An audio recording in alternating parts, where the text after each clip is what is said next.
What's up, guys? This is Score65, and today I will be showing you part 2 of how to set up your Minecraft server. In the last episode, if you were... Oh, wait. Wrong thing. Let me close that out. The last thing we saw, or the last thing we did, was showing you how to customize your server. There were, however, a few things I didn't go over, like your whitelist, your ops, and your band. For example, whitelist, you just write down when you enable the whitelist. Once you enable the whitelist right here, if you set that to true, you just got to write down the people who are allowed to connect to your server. You even have to write down your own name, just so you know. And then there's the ops. There's the ops folder. These are people who are technically called the operators. That's in the terms. That's what's supposed to be called. But these are basically the admins of the server. They're allowed. They're the ones who are like in charge of the server, make sure everything's going good. So you write your own name. Like, let's say your name is like Benny Hop or something stupid like that. Whoever has that username, I hope I didn't offend you. I don't know, but you just write your own name there. Like, I'll just write CoreX55. Like, I would just write my name there, and then I would just press save, and then so once I log on to the server, I would be an op. I would get access to a ton of commands and all this. And then there's the band IP list. This is the wrong thing. Sorry. And then, I'll show you that in a bit. And then there's the band ID, band players. Now, players, you only ban them by their. This is where you can only ban them by their username. So for band IPs, however, this is where you can ban them from that whole computer. So if they're making fun of you, or if they're cheating on your server, and you just ban them by your username, they can use alternative accounts and like other accounts that they use as a backup account to still play on your server, and then still mess it up even more, or something like that. But yeah, they can. But that's why you need to know their IP address. Now, only a few custom plugins can actually like get their IP addresses and stuff. But that, I don't really think that is able to do it happen with the vanilla servers. But vanilla servers, by the way. Okay, so here's how we work this now. For the banned players, this is where you ban them by your username. Now, basically what you have to do is, well, actually, no, you don't do it this way. Here's how you do it. So I'm going to launch up my server again. So this is what you do. You do ban and CoreX55. Let's say I don't like myself or something. Banned player CoreX55. But the thing is, well, what if I want to unban him? He's being a good boy now. Pardon CoreX55. Unbanned player. So there you go. That's how you unban. That's how you ban and unban a player. And then also, if you want to grant people, they're being so good on the server, you just want to make them op. You just go to op CoreX5 or CoreX55. Opt me. And then you want to de-op them. They're being bad at admins. De-op CoreX55. There you go. And then also, you can change your game modes, such as game mode 0, and then the player's name. But anyways, you can just look all this up on the wiki on the list of server commands. I'm here just to kind of give you the setup and all that. So, anyways, we have our server. Now we're going to need to port forward. And this is the part where people just give up, delete their whole server, and just slam their heads on the table figuring out how to do this. So basically, how to port forward. And by the way, if you have a Verizon router, then this is definitely the video for you. If you have another router, it may or may not. But the only difference is that the port forwarding rules tend to have a little bit more of a difference. So here's what we got to do. We're going to need to go to search, and again, if you're on Windows 7 or lower, your start key is over here, and you press search there. You're going to need to go to CMD, command prompt. And now we have this little line here. We're going to need to type in ipconfig. And then we get all of this stuff. All of this stuff. Now, basically, you got all this stuff. You need to go to your wireless LAN adapter, and you need to find the one that says default gateway under wireless LAN adapter Wi-Fi, something like that, but not something like Hamachi, which is what I have. I only use that to connect to certain servers. So anyways, so the default gateway, which is right here, you can just write those numbers down. But otherwise, I'm going to keep that open. And here's what you got to do. So I got Google over here. I've got Google over here, so I got to go to that little IP address that I got here. Now, this is the part where people really start quitting. They don't know their username or password. Well, and by the way, we can exit out of this now. People don't know your username and password. By the way, I am not responsible for any damaged computers or any damaged networkings for that matter. You are following this at your own risk, just so you know.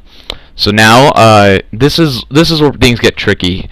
If you have not changed your router whatsoever, let's say you just got it, your username is usually admin, and then your password would be password, or your password would be admin.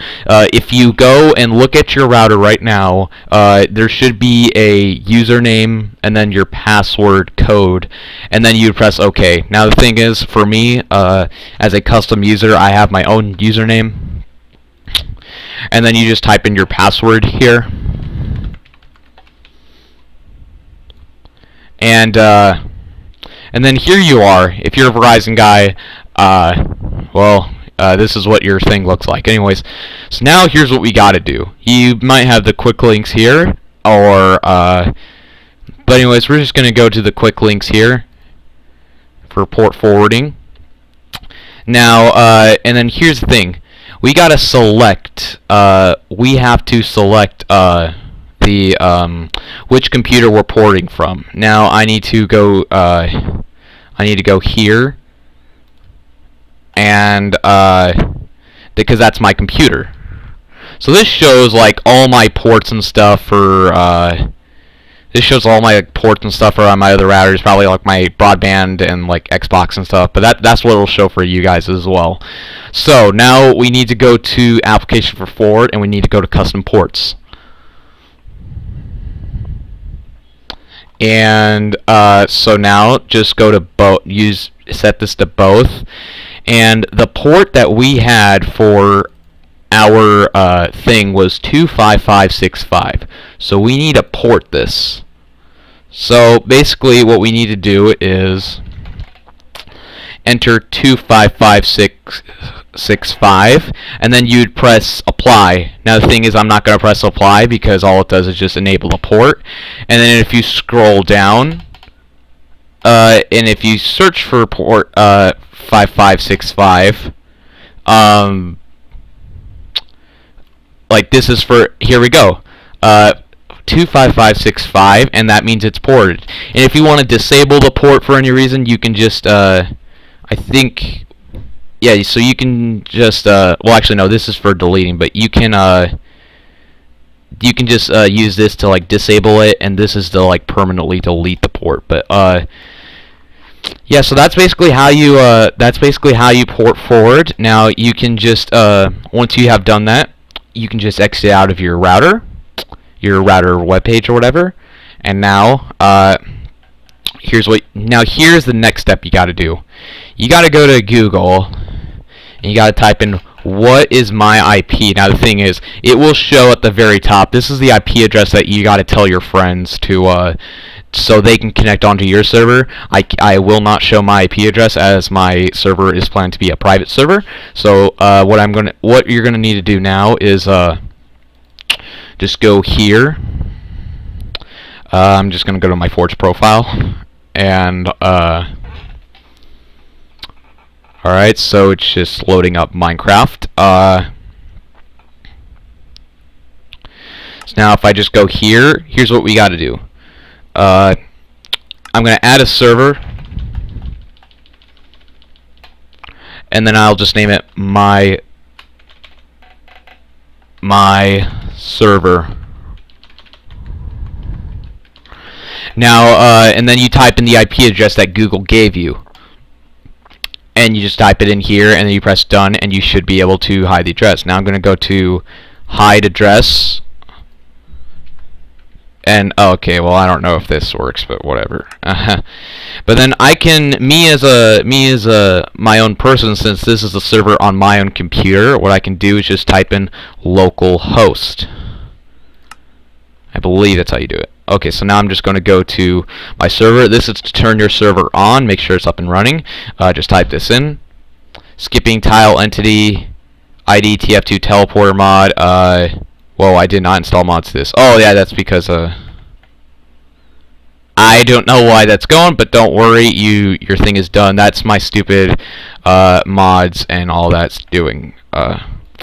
So if I just go to refresh, there is my server. And I can just join, and here I am on the Tri-Mountain Survival that I was doing, in case you ever want to see more of my world. So yeah, here's my world, in case you ever want to see it. But here I am on my own custom world, just like I showed in the last tutorial. So now I can just disconnect, and then I can just stop the server once I'm done, or once everyone's done. And then so your friends should be able to enter the IP address onto your server, and then they should be able to connect once you've turned your server on. So that is basically how to create your own server for Minecraft, and I hope this tutorial helped you out. I'm CoreX55. If you appreciated the video, be sure to leave a like, comment, or even subscribe. If you are having problems, I will be happy to help. But if your network is broken, and if I can't figure out a way to help you, it is not my responsibility. It's just that you did not follow the tutorial correctly, or something like that. But anyways, thank you guys for watching. I'm CoreX55, and in the next episode, I will show you guys how to install mods to your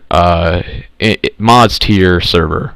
So, thank you guys for watching. I'm CoreX55, and I will see you later.